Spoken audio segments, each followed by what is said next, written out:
നമസ്കാരം. Words of യൂണിവേഴ്സിലേക്ക് സ്വാഗതം. ഒരു നിമിഷം വിശ്വാസപൂർവ്വം പ്രാർത്ഥനാപൂർവ്വമായിരിക്കാം. ഇന്ന് നിങ്ങൾക്ക് കിട്ടിയിരിക്കുന്ന കാർഡ് ജഡ്ജ്മെൻ്റ് ആണ്. അപ്പോൾ എന്നെ കേൾക്കുന്ന ആരോടൊക്കെയോ യൂണിവേഴ്സ് നൽകുന്ന ഒരു മെസ്സേജ് ഇതാണ്.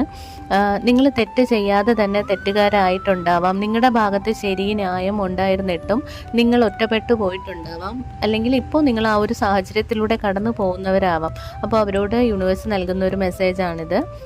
നിങ്ങൾ ഒരിക്കലും നിങ്ങളുടെ ഭാഗം ന്യായീകരിച്ചിട്ട് മറ്റുള്ളവരോട് പോയി ഒരു തർക്കത്തിൽ ഏർപ്പെടേണ്ട എന്നുള്ളതാണ്. കാരണം നിങ്ങളുടെ ഭാഗത്ത് ശരി എന്നുണ്ടെങ്കിൽ നിങ്ങളത് ദൈവത്തിലേക്ക് അർപ്പിക്കുക. നിങ്ങളുടെ പ്രാർത്ഥനയിൽ നിങ്ങൾ എപ്പോഴും ദൈവത്തോട് പറയുക. കാരണം നീതി ന്യായം എല്ലാം അവിടെ നിന്നാണ് നിങ്ങൾക്ക് അനുവദിച്ച് തരേണ്ടത്. അപ്പോൾ മാനസികമായിട്ട് അല്ലെങ്കിൽ നമ്മുടെ സാഹചര്യങ്ങളിൽ മറ്റുള്ളവർ നമ്മൾ ഒരുപക്ഷെ മനസ്സിലാക്കുന്നില്ലായിരിക്കാം. പക്ഷേ ദൈവസന്നിധിയിൽ നിങ്ങളെ മനസ്സിലാക്കുന്നുണ്ട്. നിങ്ങളുടെ പ്രവർത്തികൾ, നിങ്ങളുടെ ഭാഗത്തുള്ള സത്യം എല്ലാം അവിടുന്ന് മനസ്സിലാക്കുന്നുണ്ട് എന്നുള്ളതാണ് ഇന്നത്തെ മെസ്സേജ്. അപ്പോൾ അതുകൊണ്ട് തന്നെ തീർച്ചയായിട്ടും പ്രാർത്ഥനയിലൂടെ തന്നെ മുന്നോട്ട് പോവുക.